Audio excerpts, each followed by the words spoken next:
Welcome and come and join us as we continue to explore the islands of the Pacific Ocean. Today we are in Yap. We are on day 4 of a 6-day dive adventure. Overall, dive 10, the first of today. We'll be at Stammich, seeing lots of mantas. It's going to be fun and amazing. Come and join. Each dive day begins here at the Manta Bay Dive Resort, co-located with Yap Divers. The blue ship that you see is actually the Mew. This is a Philippine cargo vessel that was brought over to be a restaurant, bar, and grill. Leaving from the dock, in order to get to Stammich, we will actually have to cross the island. Thanks to a man-made channel, we are able to do this by going through the center, and you'll have the opportunity to see some of the traditional stone money as you travel cross-island on the way to Stammich. The cross-island tunnel can be a little shallow due to a buildup of muck underneath, and so the boat pilot will often have to keep the propellers high and the speeds low. However, once you are clear of the tunnel, it is a quick drive through the local bay to get to the dive site, and then you can roll on in. Because the Stammich dive site is located within a bay on a promontory that is used as a cleaning station, it tends to be very calm, but it can also be very silty. So do be conscious of the water conditions as you get in to make sure that you are close enough to follow your guide and stay with your buddy. The swim from your drop point to the cleaning station is pretty short, and once there, your guide will place you in a location and ask you to deflate to stay below the mantas and off the cleaning station. We had an extremely lucky day with a number of mantas that were there immediately upon our arrival. This was absolutely insane, and we ended up seeing 6 different manta ray who were having fun and going right over our heads. And then they would come back. We ended up with hours of footage, which we've tried to cut down to show here. Do be aware that that is not normal. Of the 5 times that we have gone, we've had 1 time where we had no manta, 3 times where we had some mantas for generally between 5 and 15 minutes, and then this one where we had a solid 45 minutes of manta ray. So do be conscious and be happy with whichever level of manta you get, because they are absolutely amazing to watch.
It's a 16 buff in the dark.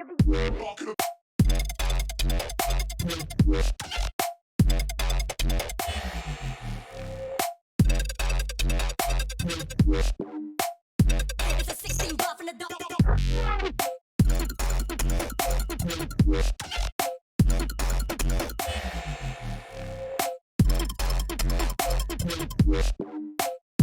It's a 16.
Well, we had a lot of luck.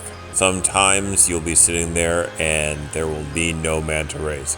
If there are, thankfully there are a lot of cleaner fish and others that are in the general area.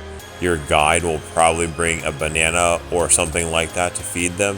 And as you can see, you will have what feels like 100 fish circling around you as you wait for the manta ray. Because of how shallow this dive is, it can often be over an hour in the water, and without much movement it can be cold. So do be conscious of personal warmth. However, once you are done, it is a quick swim back to the boat and a return to the surface. The manta rays tend to be in the cleaning station early, although it can occur at any other time of the day. As you can see here on top of the reef, it is very clear. So you do want to be conscious of the tides and trying to get on a inbound tide where it's bringing in that clear ocean water. We had a great time. We had an amazing manta dive. We hope you enjoyed the video, and we will see you on the next one.